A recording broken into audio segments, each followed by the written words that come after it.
Está no ar, Bosta Nostra, a voz do Covil. O ministro da Cultura diz que ter cultura é muito perigoso para o governo, pois uma vez o povo culturado jamais será dominado. Já o ministro da Educação diz que um povo educado é um povo preservado. O ministro da Preservação do Meio Ambiente diz que a preservação é uma medida tomada por animais que não destroem, não constroem, não modificam.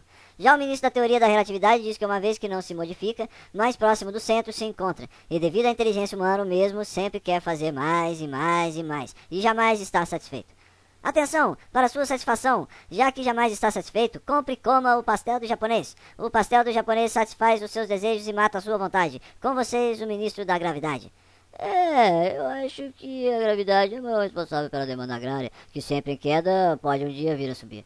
Mas se o povo brasileiro não cooperar, o título da exportação pode vir a falir. Dessa forma, o que se espera é que o povo coopere e se faça valer de cada vez mais trabalho, de uma forma a sustentar toda a hipocrisia de se achar que a vaca foi pro brejo. O brejo já estava lá faz tempo, a vaca é que descobriu ele e ficou lá o tempo todo. De toda forma que o brejo, muito bonito e sedutor, prendeu o povo brasileiro numa malha e seduziu aqueles que se identificaram mais com a vaca. Mas na verdade a vaca não foi, estava ali o tempo todo.